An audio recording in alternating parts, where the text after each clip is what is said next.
Nós queríamos convidar nesse instante o pastor Erivaldo de Jesus, que nos entregará a palavra de Deus.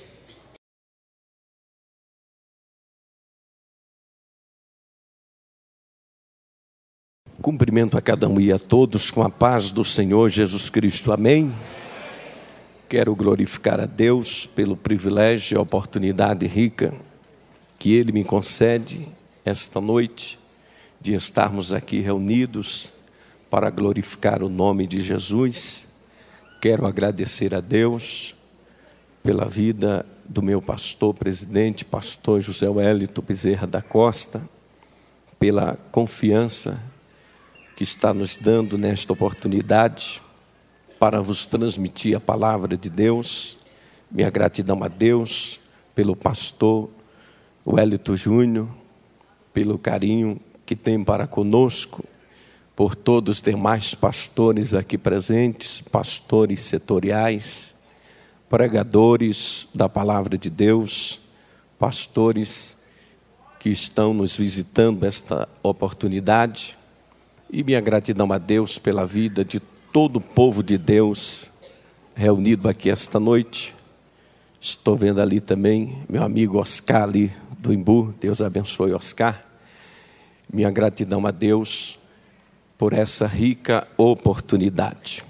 Queridos irmãos, eu gostaria de aproveitar este momento e também dizer para vocês que este livro da minha autoria, super interessante, 500 curiosidades bíblicas, você encontra aqui na loja, aqui embaixo, no estacionamento, tanto o volume 1 como o volume 2 do livro super interessante, 500 curiosidades bíblicas, e também lá na loja da Associação Beneficente, vocês encontrarão também alguns DVDs de mensagens nossas. Queridos irmãos, abra sua Bíblia comigo agora na segunda epístola que o apóstolo São Paulo escreveu aos Coríntios, capítulo 2 e o versículo 14. Vamos ver o que diz a palavra de Deus, segunda epístola que o apóstolo São Paulo escreveu aos Coríntios, capítulo 2 e o versículo 14. Todos aqueles que já encontraram, segunda epístola de Paulo aos Coríntios, capítulo 2 e o versículo 14, pode dizer amém? Amém.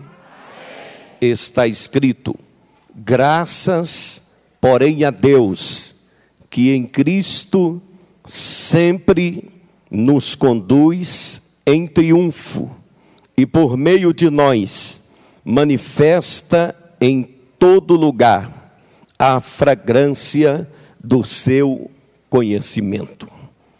Feche os seus olhos. Bendito Deus e eterno Pai, em nome de Jesus, te glorifico por esta oportunidade. Pai querido, fala aos nossos corações, cura os enfermos, liberta os oprimidos, salva os pecadores, renova os crentes, batiza com Espírito Santo e aviva a tua obra mais uma vez esta noite, em nome de Jesus. Amém. Queridos e amados irmãos, estamos aqui reunidos esta noite neste culto tão abençoado, na segunda noite da 61ª Escola Bíblica de Obreiros, aqui do Ministério do Belém.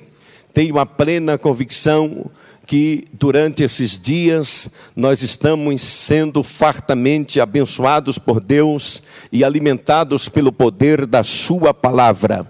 E nesta oportunidade, Deus coloca no meu coração esse texto sagrado de 2 Coríntios, capítulo 2, e no versículo 14, quando o apóstolo Paulo começa a celebrar com a igreja as vitórias obtidas através de Cristo, e ele diz: graças, porém, a Deus, que em Cristo sempre nos conduz em triunfo e por meio de nós manifesta em todo lugar o cheiro do seu conhecimento. O que me chama a atenção, queridos irmãos, é que Paulo diz: graças, porém, a Deus, que em Cristo Cristo sempre nos conduz em triunfo. Paulo não está dizendo que Cristo algumas vezes nos conduz em triunfo. Ele está dizendo, graças, porém, a Deus que em Cristo sempre nos conduz em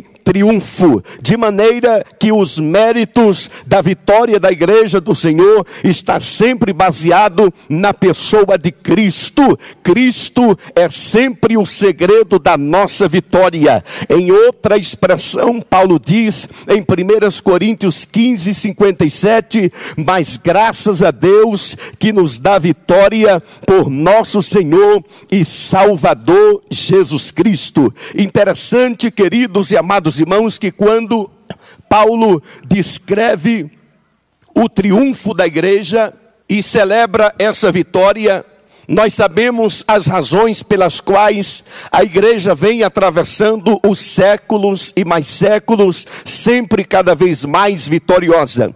E eu gostaria de, baseado nesse texto sagrado, pregar esta noite sobre os 5 segredos do triunfo da igreja. Baseado nesse texto sagrado, o apóstolo Paulo diz que Deus em Cristo sempre nos conduz em triunfo. O primeiro segredo do triunfo da igreja é que a igreja está edificada sobre a rocha que é Cristo. O segundo segredo do triunfo da igreja é que a igreja caminha orando. O terceiro segredo do triunfo da igreja é que a igreja caminha na palavra de Deus. O quarto segredo do triunfo da igreja é que a igreja caminha no poder do Espírito Santo. E o quinto segredo do triunfo da igreja é que a igreja caminha pela fé. O primeiro segredo do triunfo da igreja é que a igreja está edificada sobre a rocha.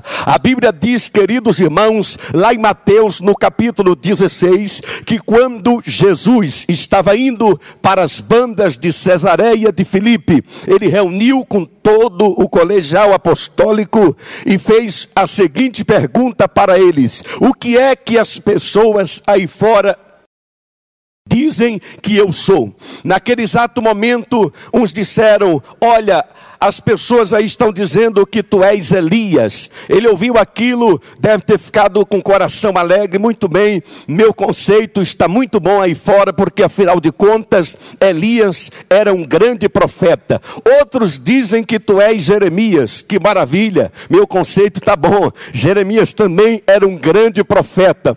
Outros dizem que tu és João Batista, que ressuscitou dentre os mortos. Que maravilha, João Batista era um profeta verdadeiro. Em outras palavras, Jesus estava dizendo: meu ibope aí fora então está muito bom. Mas naquele exato momento, ele virou para os seus discípulos e fez a seguinte pergunta: e vocês, quem diz que eu sou? Naquele exato momento fez um silêncio entre os apóstolos, e de repente Pedro, como sempre falava em nome do colegial apostólico, se levantou inspirado pelo Espírito Santo e disse: tu és o Cristo, o Filho do Deus vivo.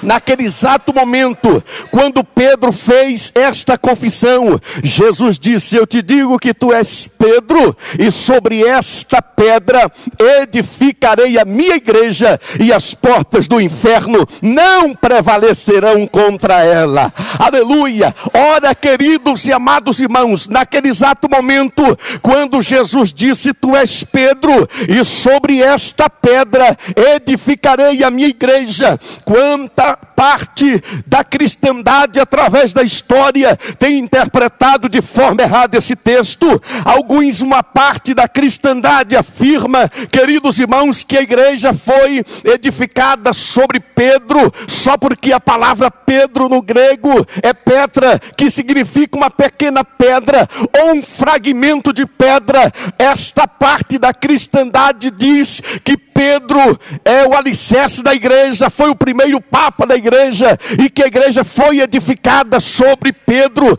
Mas, queridos e amados irmãos, o Espírito Santo, na sua onisciência, já sabia que ia ser criado uma confusão tão grande em volta disso, que você percebe através do Novo Testamento que Pedro foi o apóstolo que mais procurou esclarecer que ele não é a pedra, Cristo é que é a pedra, porque o próprio Pedro afirma em Atos capítulo 4, versículo 11, que ele é a pedra angular, aleluia. Depois o próprio Pedro esclarece na sua primeira epístola, capítulo 2 e versículo 4 até o 6, que Cristo é que é a pedra eleita e preciosa. Portanto, quando ele disse, tu és o Cristo, filho do Deus vivo, Jesus disse, tu és Pedro, e sobre esta pedra, ou seja, sobre esta confissão que você acabou de dizer, tu és o Cristo, filho do Deus vivo, é sobre esta confissão que eu edificarei a minha igreja,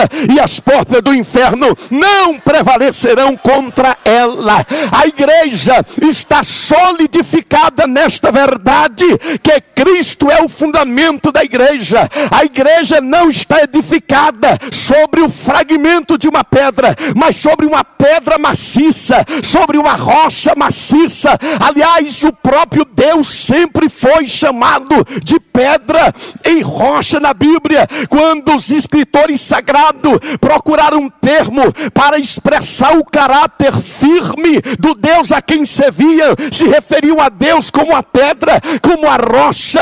O primeiro deles foi Jacó, no capítulo 49 e no versículo 24, quando ele estava abençoando o seu filho José, ele disse, o seu arco permanecerá firme e ativo e sustentado pelo poderoso de Jacó, sim, pelo pastor e pela pedra de Israel. Portanto, ele chamou Deus da pedra de Israel. Depois, em Deuteronômio capítulo 32 e versículo 4, Deus é chamado de a rocha perfeita, nele não há injustiça, e sim só a verdade. Depois, em Deuteronômio 32, 18, ele é chamado da rocha que nos gerou. Davi se expressa em 2 Samuel capítulo 22 e versículo 47, quando ele chama o Senhor da rocha da sua salvação. Em 2 Samuel 23, 3, ele chama Deus da rocha de Israel. Lá em Isaías capítulo 44, versículo 6 a 8, ele é chamado da única rocha. Em Isaías 26, 4, ele é chamado da rocha eterna. Portanto, Deus é sempre chamado de rocha, de pedra firme. E no Novo Testamento, esse título é transferido para Cristo, quando ele mesmo fala em Mateus capítulo 21 e versículo 42, que a pedra que os edificadores rejeitaram veio a se transformar na pedra principal.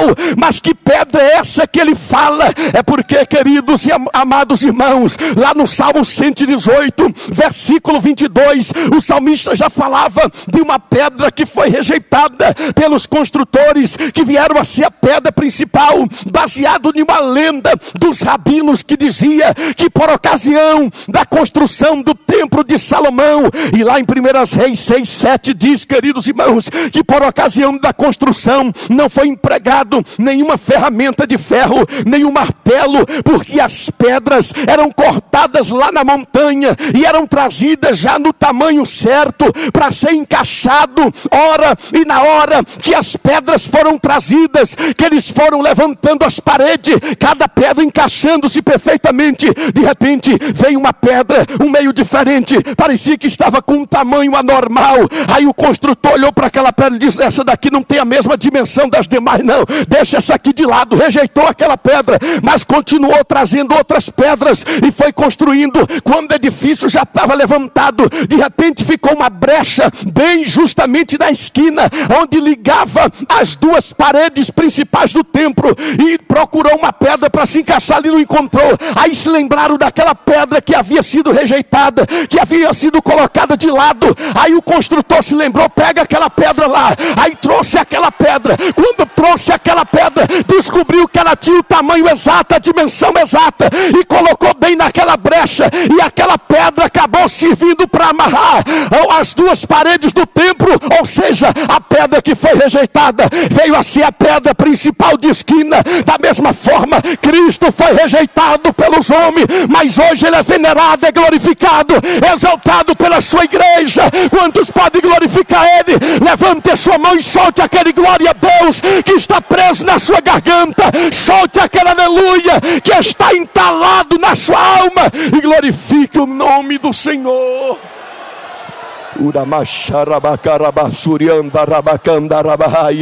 Aleluia, aleluia. O desprezo que os homens tiveram por Cristo, olha, nós nos identificamos com ele. Aleluia. Saiba de uma coisa, quem sabe você está aqui esta noite, mas você era rejeitado, desprezado, mas agora você veio a se transformar em uma pedra principal no edifício de Deus. Sabe por quê? Porque o apóstolo Pedro fala que agora nós somos pedras vivas. O edifício de Deus é construído com essas pedras vivas que estão aqui. Você, meu irmão, glorifica o nome do Senhor, porque o mundo te desprezou, os homens te desprezou, mas você é importante para Deus. Você faz parte do projeto de Deus. Você é o melhor que Deus tem aqui esta noite. Deus não tem ninguém melhor do que você. Você é o melhor de Deus.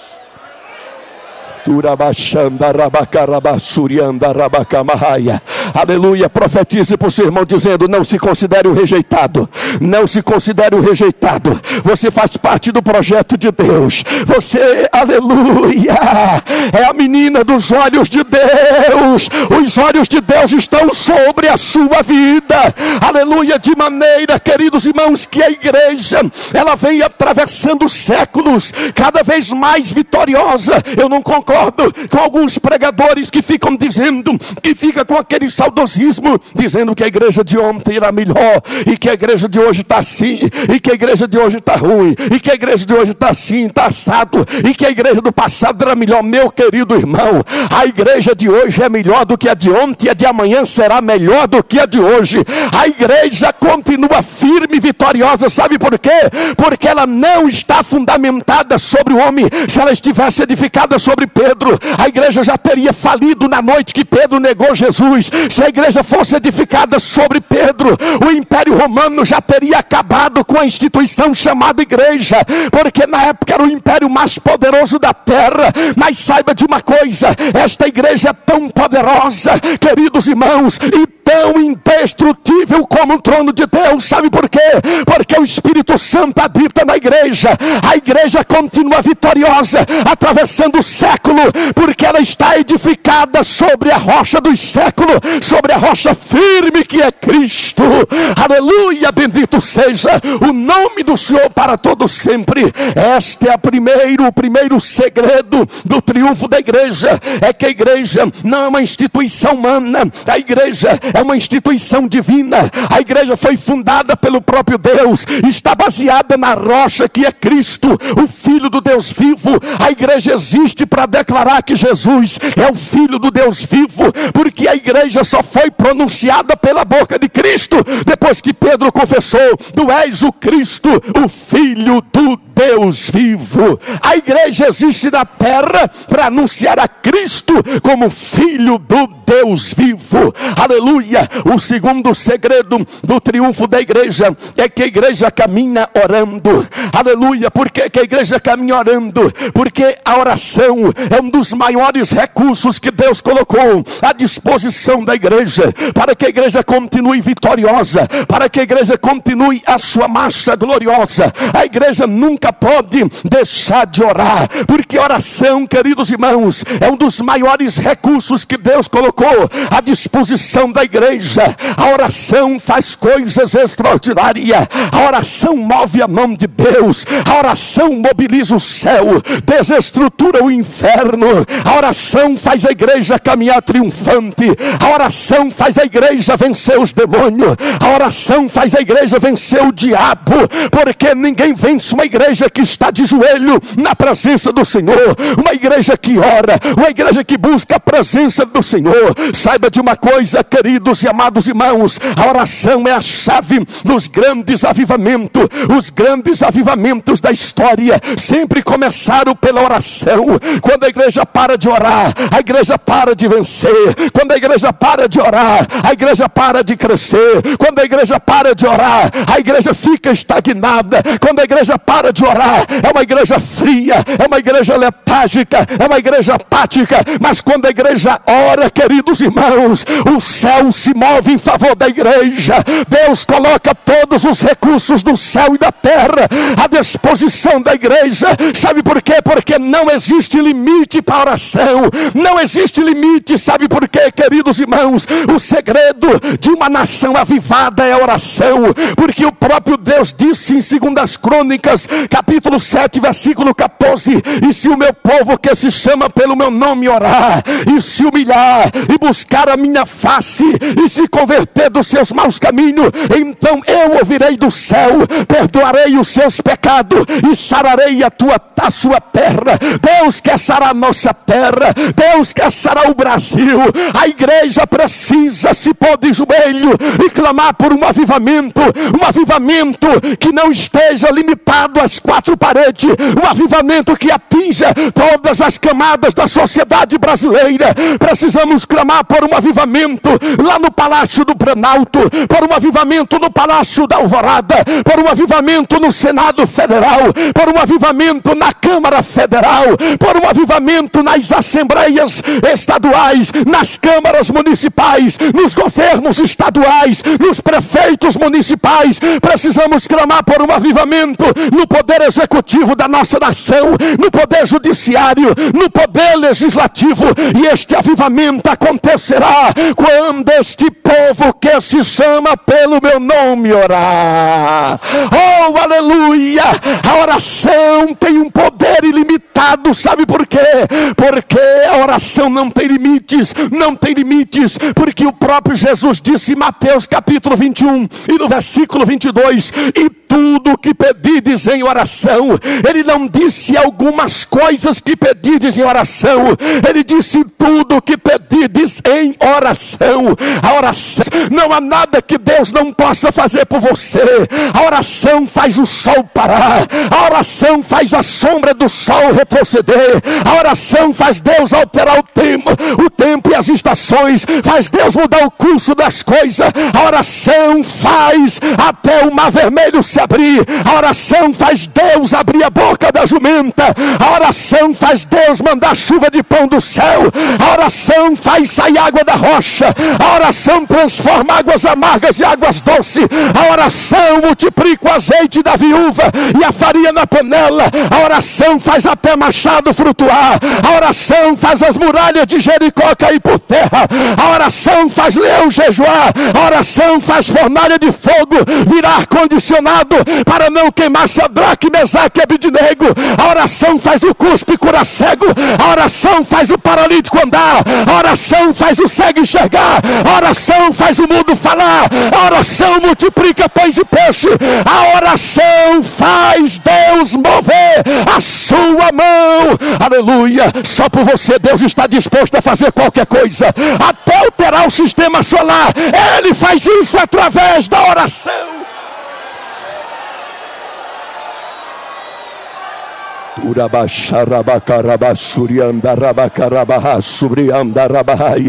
Crentes batizados com o Espírito Santo, levante a sua mão e comece a adorar a Deus por um minuto agora. Crentes batizados com o Espírito Santo, abra a sua boca e comece a falar em línguas agora. Crentes que não são batizados com o Espírito Santo, abra sua boca e comece a falar em línguas pela primeira vez, porque você vai sair daqui esta noite falando em línguas pela primeira vez. Aleluia, porque a igreja caminha orando. Oração é a chave da vitória da igreja. Sabe por quê, queridos irmãos? A rainha da Inglaterra uma vez disse esta frase, dizer muito conhecido por todos, que ela temia mais um crente em oração do que os canhões da Rússia apontados para a Inglaterra, porque ela conhecia a força que tem a oração de um crente. Oh, aleluia, bendito seja o nome do Senhor para todos sempre. Se você quer saber o segredo de ser vitorioso, tenha mais uma vida de oração. Ministério que não ora está fadado a um fracasso, mas ministério que ora está fadado ao sucesso e continuará crescendo. Ora, queridos e amados irmãos, a oração muda as circunstâncias das coisas. Oh, aleluia, ministério vitorioso é ministério que ora. Aleluia, Jesus teve um ministério vitorioso, não apenas para o seu Filho de Deus. Repetidas vezes a Bíblia mostra Cristo orando, praticando oração, ensinando sobre a oração. Aleluia, porque a igreja triunfa porque caminha orando. Não pare de orar. Aleluia, continue orando. Bendito seja o nome do Senhor para todos sempre. Saiba de uma coisa, queridos irmãos, o segredo da vitória está na oração. Aleluia, eu sou testemunha disso, queridos e amados irmãos. Eu me lembro, aleluia, que quando eu vim aqui no Belém, aleluia, pela primeira vez quando eu vim congregar aqui na sede, eu me lembro, queridos irmãos, que um dia eu cheguei ali naquela reunião de oração, em uma terça-feira, naquelas reuniões de oração tão abençoadas que tem todas as terças-feiras, que eu não venho quando eu estou viajando, quando prologo uma viagem em outro estado, e às vezes eu chego só na terça mesmo, ou na quarta, às vezes não dá para participar, mas sempre que eu posso, eu participo. E um dia eu cheguei, aleluia, quando ninguém me conhecia aqui, eu cheguei ali, derramei aquelas lágrimas sinceras do meu coração, sabe, aquelas lágrimas quentes que desce daquele canto do seu olho, e eu me senti tão sozinho naquele exato momento, aleluia. E um dia eu cheguei para Deus com sinceridade e disse: Senhor, eu estou aqui nesta grandeza que se chama Belém, meu Deus, eu me sinto aqui, Senhor, como uma formiga no meio desta grande multidão. Olha para mim, Senhor, aleluia. A partir daquele momento Deus passou a olhar para mim, aleluia. Daqui a pouco Deus começou a abrir as portas, aleluia. E hoje, para a glória do nome de Jesus, Deus tem usado homens como o pastor José Wellito, pastor Wellito Júnior, para nos dar essas oportunidades, como nos deu a oportunidade para pregar na convenção geral. E hoje, pela bondade de Deus, nós temos uma agenda concorrida de norte a sul deste país. Mas saiba de uma coisa, tudo isso, queridos irmãos, primeiramente é o Senhor, fruto da oração e desses homens que confiam no nosso ministério. Se você quer saber o segredo de sair do anonimato e Deus mudar a sua história, comece a ter um particular com Deus, comece a conversar com Deus, aleluia, bendito seja o nome do Senhor. Mencione o nome do seu pastor sempre em oração, mas não ore apenas na frente dele para mostrar que você está se lembrando dele, não. Ore lá secretamente, quando ninguém está vendo, apresente o seu pastor, porque se você se lembrar dele, Deus vai fazer ele se lembrar de você também, e você vai ser abençoado por Deus. Oh, aleluia, quantos podem glorificar o nome do Senhor? Aleluia. O segundo segredo do triunfo da igreja é a oração. O terceiro segredo do triunfo da igreja é que a igreja caminha no poder da palavra. Aleluia, queridos irmãos, o segredo do triunfo da igreja está neste livro. Só quem trouxe esse livro maravilhoso, faça assim com este livro. Oh, que maravilha, como eu amo este livro desde a minha infância. Oh, como eu amo esta palavra. Aqui está o segredo do triunfo da igreja. É por isso que o diabo odeia tanto este livro. Ora, queridos irmãos, Satanás preparou 3 grandes ataques contra a Bíblia. O primeiro ataque foi logo no começo da igreja, quando os imperadores lançavam o livro no fogo para tentar destruir a palavra de Deus, mas a palavra continuava plantada nos corações. Aí quando ele viu que não tinha jeito, não dava para resolver o problema de eliminar a palavra do coração do povo, lançando crentes na arena, queimando o livro, ele inventou um outro ataque. Quando a igreja assumiu o poder temporal, quando a igreja passou a dominar o mundo inteiro e se achou detentora da verdade. Quando eu digo a igreja, uma parte da cristandade, quando assumiu o poder temporal, queridos irmãos, ela se achou detentora da verdade e proibiu o povo de ler a Bíblia, traduziu para o latim, e o povo comum não podia ter a Bíblia, só o clero poderia traduzir a Bíblia para que os leigos pudessem compreender. Foi uma arma do diabo. Sabe por quê, queridos irmãos? Porque a Bíblia diz que o meu povo perece porque lhe falta o conhecimento. Por causa disso, a igreja mergulhou em uma idade conhecida na história secular como idade das trevas. Assim ficou conhecida a Idade Média, a época das trevas, porque a ignorância espiritual era graçante, porque o povo comum não podia ter a Bíblia. Ora, queridos e amados irmãos, foi uma arma do diabo. A terceira arma nos nossos dias, queridos irmãos, é justamente a proliferação das seitas e heresia. E uma das maiores armas do diabo é querer desacreditar nos milagres da Bíblia, livros que estão lançando, querendo desacreditar a narrativa dos evangelhos, querendo minar a fé cristã. Mas o diabo não vai conseguir isso, porque a igreja ainda continua caminhando no poder da palavra. A igreja triunfa no poder da palavra. Sabe por que a igreja triunfa no poder da palavra? Sabe por que o diabo odeia a Bíblia? É porque Jesus, na hora de enfrentar o diabo, ele não usou outra arma, ele usou a palavra. A Bíblia diz lá em Mateus capítulo 4, que após 40 dias de oração e jejum, Jesus teve fome. O diabo se apresentou para ele e disse: tu és o Filho de Deus, manda que essas pedras se transformem em pães. Você já analisou a dimensão do insulto? Se colocando em dúvida se tu és o Filho de Deus. Naquele exato momento, Jesus poderia dizer com fúria, nervoso: eu vou provar para você mesmo que eu sou filho de Deus. E ele poderia transformar aquelas pedras em pães, mas se ele fizesse aquilo, ele estava fazendo a vontade do diabo. Mas naquele exato momento, ele sacou a espada do Espírito, que é a palavra, deu um golpe no inimigo e disse: aleluia, não só de pão viverá o homem, mas de toda a palavra que sai da boca de Deus. Aleluia. Quando o diabo viu Jesus usar a Bíblia, ele disse: opa, eu também vou por aí. O diabo foi lá, citou um texto isolado do Salmo 91, 11 diante, aí levou Jesus para um lugar bem alto e disse: então, se tu és o Filho de Deus, lança-te daqui abaixo, porque está escrito que aos seus anjos dará ordem ao teu respeito, para que não tropeces em nenhuma pedra. Veja a astúcia do diabo. Todo mundo quer estar apoiado na Bíblia, até o diabo quer estar apoiado na Bíblia. As religiões falsas também querem estar apoiadas na Bíblia. Todo mundo está querendo ser apoiado na Bíblia. Veja o poder que a Bíblia tem. Mas naquele exato momento, Jesus já conhecia os ardis de Satanás desde lá de cima. Aleluia. Ele percebeu que Satanás queria lançar um contexto fora do texto, e contexto fora do texto, ou texto fora do contexto, gera pretexto. Era isso que o diabo queria. Mas naquele exato momento, Jesus mais uma vez sacou a espada do Espírito, que é a palavra de Deus, golpeou o inimigo e disse: olha, Satanás, não tentarás ao Senhor teu Deus.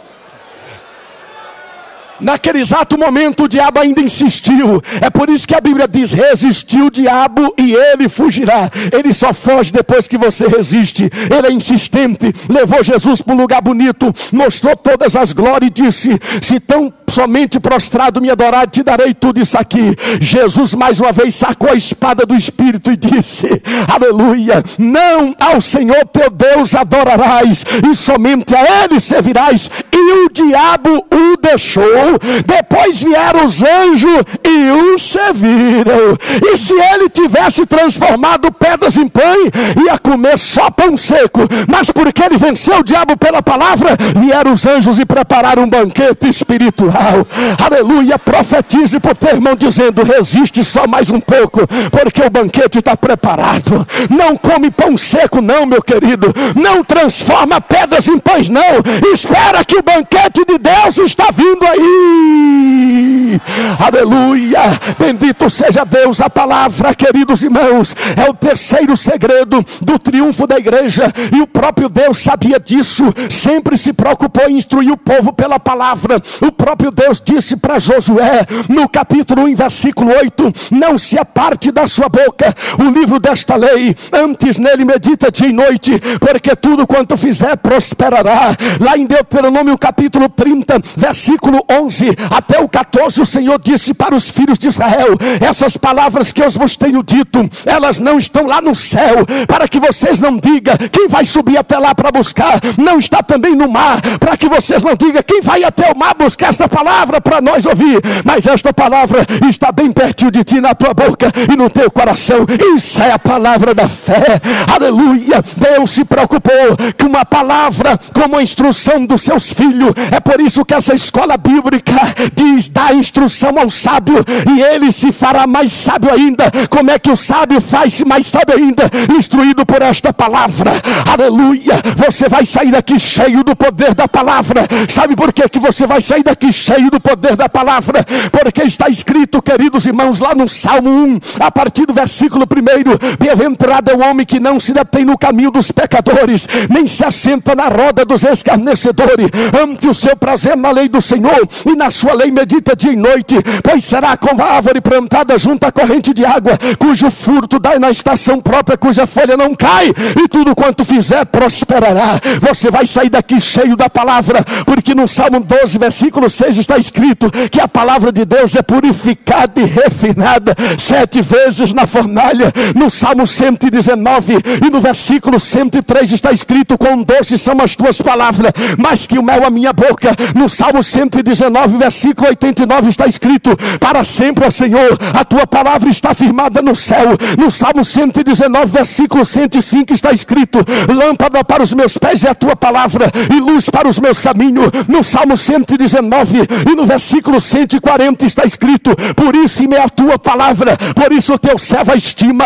Você vai sair daqui cheio da palavra, porque em Provérbios capítulo 30, versículo 5 está escrito que toda a palavra de Deus é pura e todo o seu proceder é fiel. Isaías 40, versículo 8 diz, nasce a erva e seca-se a erva, mas a palavra do nosso Deus subsiste eternamente. Jeremias 1,12 está escrito, eu velo pela minha palavra para que ela se cumpra. Jeremias 15,16 diz, achadas as tuas palavras, eu logo as comi, e as tuas palavras foram gozo e alegria para o meu coração, por isso levo o teu nome, ó Senhor dos exércitos. Jeremias 23, 29 diz, não é a minha palavra como fogo e como martelo que esmiuça a penha. Está escrito em Mateus capítulo 24 e versículo 35, passarão os céus e a terra, mas as minhas palavras jamais passarão.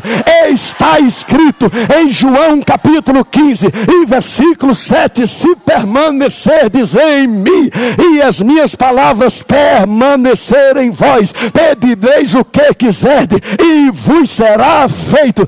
Está escrito em João capítulo 17 e versículo 17, Pai, santifica-os na verdade, a tua palavra é a verdade. Está escrito em Atos capítulo 6 e versículo 7 que a palavra de Deus crescia e se multiplicava o número dos discípulos em Jerusalém. Está escrito em Atos capítulo 4 e versículo 31, e tendo eles orado, tremeu o lugar onde estavam reunidos. Todos ficaram cheios do Espírito Santo e com intrepidez anunciavam a palavra de Deus. Está escrito em Atos capítulo 12 e versículo 24 que a palavra de Deus crescia e se multiplicava. Está escrito em Atos capítulo 17 e versículo 11 que os bereanos receberam com avidez a palavra de Deus. Está escrito em Atos capítulo 19 e versículo 20 que a palavra de Deus crescia e prevalecia poderosamente. Está escrito em Romanos capítulo 10 e versículo 8 que a palavra está pertinho de ti, juntinho na tua boca e no teu coração. Isto é a palavra da fé que pregamos. Está escrito em 1 Coríntios capítulo 1 e versículo 18 que a palavra da cruz é loucura para os que perecem, mas para nós que somos salvos é o poder de Deus. Está escrito em 2 Coríntios capítulo 6 e versículo 7 que devemos nos equipar na palavra da verdade, no poder de Deus, pelas armas da justiça, quer defensiva, quer ofensiva, à direita e à esquerda. Está escrito em Efésios capítulo 5 e versículo 26 que a igreja foi santificada por meio da lavagem da água pela palavra. Está escrito em Efésios capítulo 6 e versículo 17 que devemos tomar o capacete da salvação e a espada do Espírito, que é a palavra de Deus. Está escrito em Filipenses capítulo 2 e versículo 16 que devemos preservar a palavra da vida. Está escrito em Colossenses capítulo 3 e versículo 16: habite ricamente em vós a palavra de Cristo. Está escrito em 1 Tessalonicenses capítulo 2 e versículo 13 que a palavra de Deus está operando eficazmente em nosso meio. Está escrito em 2 Tessalonicenses capítulo 3 e versículo 1 que a palavra de Deus deve ser glorificada e propagada. Está escrito em 1 Timóteo capítulo 4 e versículo 9: fiel é esta palavra e digna de inteira aceitação. Está escrito em 2 Timóteo capítulo 2 e versículo 15: procura apresentar-te a Deus como obreiro aprovado, que não tem do que se envergonhar, que maneja bem a palavra da verdade. Está escrito em Tito capítulo 1 e versículo 9 que o obreiro deve ser apegado à palavra fiel. Está escrito em Hebreus capítulo 4 e versículo 12 que a palavra de Deus é viva e eficaz, mais penetrante do que qualquer espada de dois gumes, e penetra até a divisão da alma e do espírito e das juntas e medula, e é apta para discernir os pensamentos e intenções do coração. Está escrito em Tiago capítulo 1 e versículo 18 que ele nos regenerou pela palavra da verdade. Está escrito em 1 Pedro capítulo 1 e versículo 23 que nós fomos gerados não de semente corruptível, mas de incorruptível, mediante a palavra de Deus, a qual vive e permanece para sempre. Está escrito em 1 João capítulo 5 e versículo 7 que três são os que testificam ficam no céu. O Pai, a Palavra e o Espírito Santo. Está escrito em Apocalipse capítulo 3 e versículo 10: como guardaste a palavra da minha perseverança, eu também te guardarei da hora da provação que há de vir sobre o mundo inteiro para tentar os que habitam sobre a terra. Está escrito em Apocalipse capítulo 19 e versículo 11 até o 13: e viu o céu aberto, eis um cavalo branco, e o seu cavaleiro se chama Fiel e Verdadeiro, e julga e peleja com justiça, e na sua coxa tem um nome escrito: a palavra de Deus, a palavra de Deus, a palavra de Deus.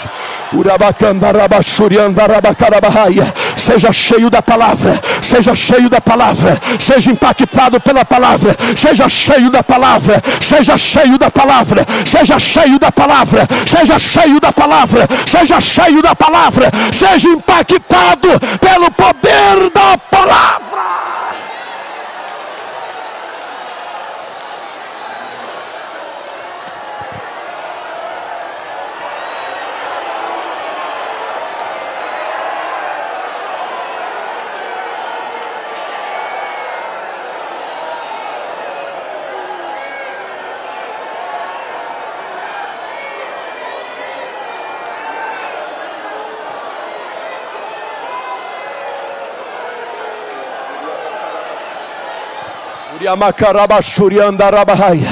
Deus está levantando pregadores cheios da palavra.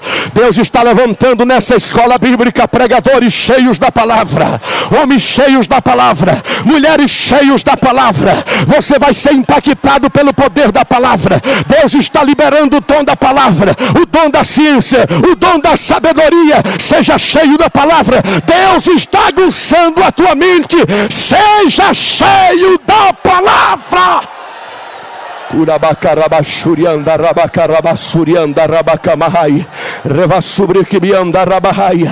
O primeiro segredo do triunfo da igreja é que a igreja está edificada sobre a rocha que é Cristo. O terceiro segredo é que a igreja caminha orando.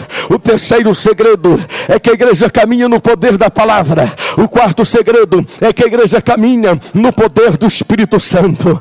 Ou se não fosse o Espírito Santo, o que é que seria de nós? Oh, queridos e amados irmãos, o Espírito Santo é a força motivadora da igreja. O Espírito Santo é como combustível que faz a igreja andar, que faz a igreja caminhar. Sabe por que é que o pentecostalismo tem dado certo no Brasil, queridos e amados irmãos? É porque o brasileiro gosta do poder do Espírito Santo.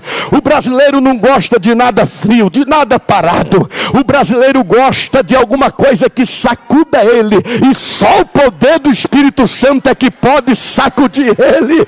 Oh, aleluia, bendito seja o nome do Senhor para todos sempre. Aleluia. Diga uma palavra para o seu irmão aí do seu lado, dizendo: eu sou 100% pentecostal. Diga aí para ele: eu sou 100% pentecostal. A igreja caminha no poder do Espírito Santo.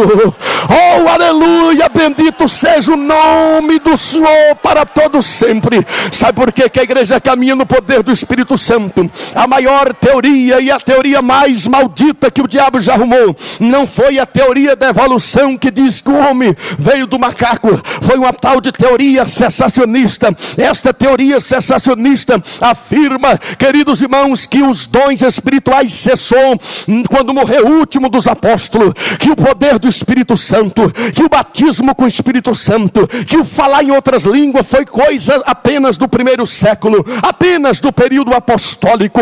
Ora, essa maldita teoria causou mais estrago na igreja, queridos irmãos, do que a maldita teoria evolucionista de Charles Darwin. Ora, queridos e amados irmãos, por que isso? Porque através desses séculos que se passaram, o ministério do Espírito Santo quase foi apagado, quase cessou começou na igreja. Ora, queridos irmãos, depois foram se passando-se os séculos. Você não vê a igreja dando efasão ao Espírito Santo. Até mesmo na época da reforma, a maioria dos nossos reformadores também defendia uma teoria sensacionista. Por isso que a reforma não surtiu um efeito maior ainda, porque eles também não criam no poder do Espírito Santo. Foi se passando-se os séculos, queridos irmãos. De repente, começo do século 20, em 1906, lá na Rua Azusa, em Los Angeles, aconteceu novamente aquilo que aconteceu em Atos dos Apóstolos, capítulo 2. Deus estava preparando o mundo para um avivamento, e novamente, queridos irmãos, aconteceu igual no dia de Pentecoste. O Espírito não desceu sobre rabinos intelectuais, mas um grupo de pescadores e de pessoas humildes que estavam orando no cenáculo. Assim aconteceu na Rua Azusa em 1906. O Espírito Santo desceu sobre pessoas até discriminadas da sociedade, como o pastor afro-americano, um pastor negro, o irmão Seymour. Ora, queridos irmãos, discriminado pela sociedade por causa da sua cor, mas foi lá que o Espírito Santo soprou, e por lá passou os nossos inesquecíveis Daniel Berg e Gunnar Wingre. Recebeu aquele fogo do Espírito Santo em Los Angeles, veio aqui para o Brasil, e em 1910 aportou aqui em Belém do Pará, e em 1911 começou a Assembleia de Deus, o maior movimento pentecostal do mundo, levantado no século 20. E saiba de uma coisa: a Assembleia de Deus daqui a 4 anos estará completando o seu centenário. 100 anos de Pentecoste, 100 anos de poder, e a Assembleia de Deus continua mais viva do que nunca, mais poderosa do que nunca, mais triunfante do que nunca, porque ela continua caminhando no poder do Espírito Santo. Quantos querem sair daqui cheio do Espírito Santo? Quantos querem sair daqui cheio do Espírito Santo? Eu quero pedir o pastor, aleluia, Wellington, que a igreja se coloque de pé. Nós vamos estar orando, e você vai sair daqui cheio do Espírito Santo. O segundo segredo do triunfo da igreja é que ela caminha pela fé. Aleluia, queridos irmãos, esta noite Deus quer que você saia daqui na dimensão do sobrenatural. Se prepare, porque a partir de hoje milagres vão acontecer na tua vida e no seu ministério, porque você está saindo daqui impactado pelo poder do Espírito Santo e cheio de fé.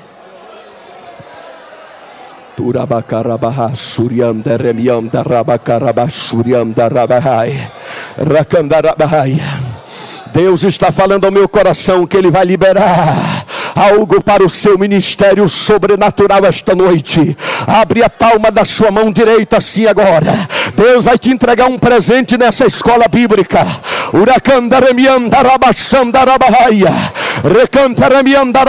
Mas pastor Erivaldo, o que é que Deus vai entregar? É uma unção nova? Não, não é uma unção nova não. A unção é aquela mesma de Atos 2, aquela nunca envelhece, aquela continua sempre nova.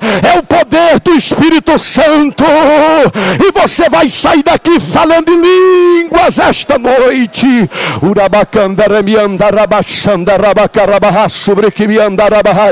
Abre a palma da sua mão direita assim agora, feche os seus olhos e comece a glorificar o nome do Senhor. Eu vou pedir para Deus fazer que nem Ele fez com o profeta Isaías, quando ele pegou uma tenaz, uma brasa de fogo, e tocou nos lábios do profeta. Esta noite eu vou pedir para Deus palpar os seus lábios. Eu vou pedir para Ele colocar uma brasa de fogo na palma da sua mão. Se prepare, que a partir de hoje, aonde você colocar a mão haverá cura, aonde você colocar a mão haverá milagre, aonde você colocar a mão haverá batismo com o Espírito Santo, porque Deus está renovando o teu ministério hoje.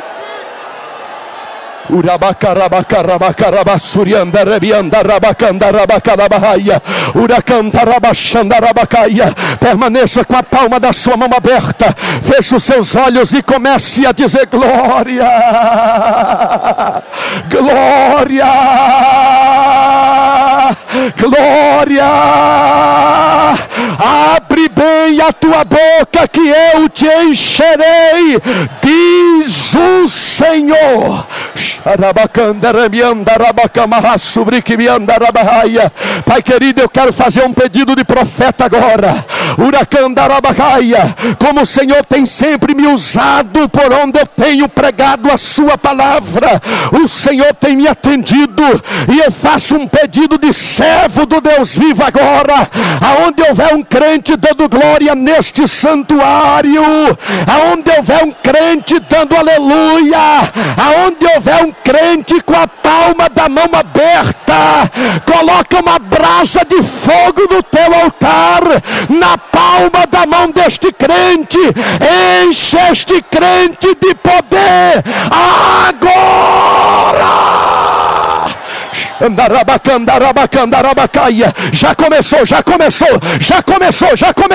Já começou. Olha a unção.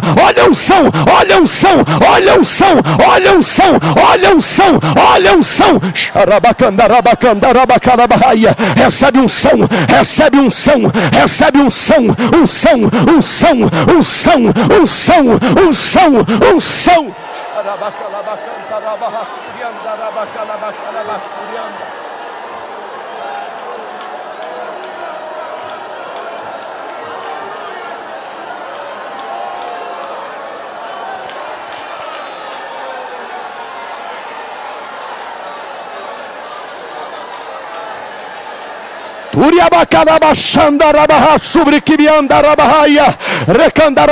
Deus está levantando pregadores, homens e mulheres cheios do Espírito Santo esta noite.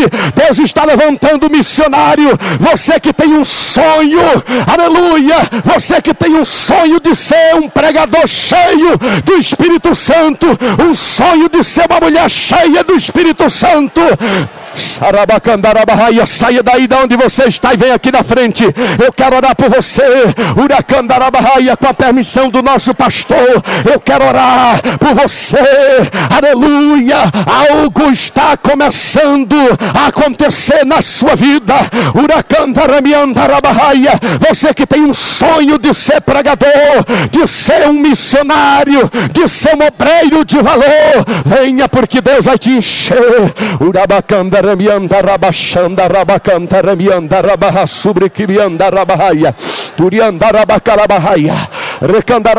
Deus está selecionando 70 aqui hoje, ó. Deus está selecionando 70. Eu vou orar para Deus derramar a unção dos 70. A unção dos 70. Pode ficar em pé mesmo.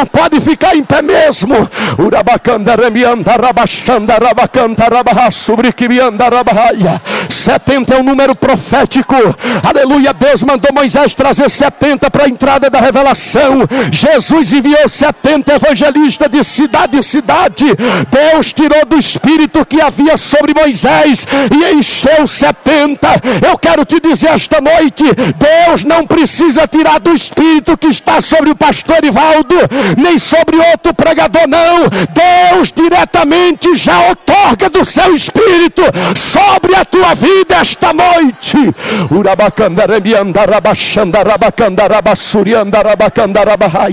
A torneira de azeite está aberta. Está descendo azeite quente aqui. É o azeite do céu. É a presença do Espírito Santo.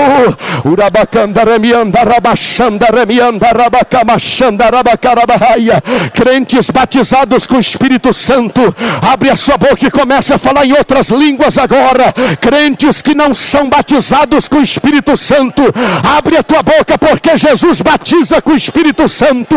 Jesus batiza com o Espírito Santo.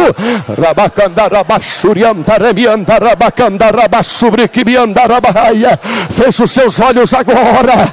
Poderoso Deus e eterno Pai, em nome de Jesus Cristo, mediante a tua palavra que eu tenho pregado, Senhor, contempla essas pessoas que que vieram aqui na frente, desejosos de serem usados pelo Senhor, levanta esta noite pregadores cheios do Espírito Santo, pregadores cheios da palavra, mulheres cheias do Espírito Santo, jovens cheios do Espírito Santo, moça cheia do Espírito Santo, obreiro cheio do Espírito Santo, crente cheio do Espírito Santo.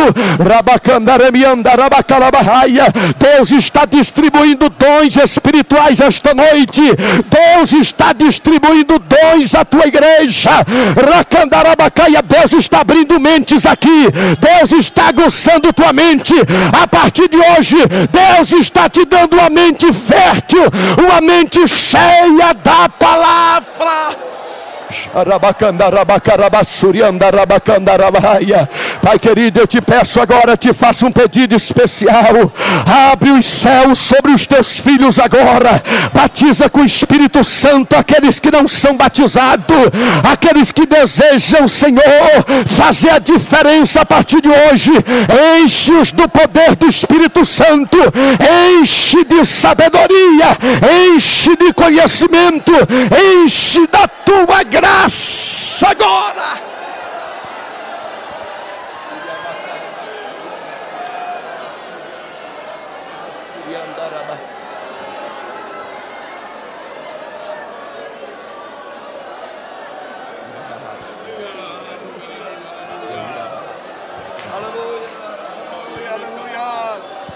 Aleluia, aleluia, aleluia, glória a Deus, glória a Deus, glória a Deus.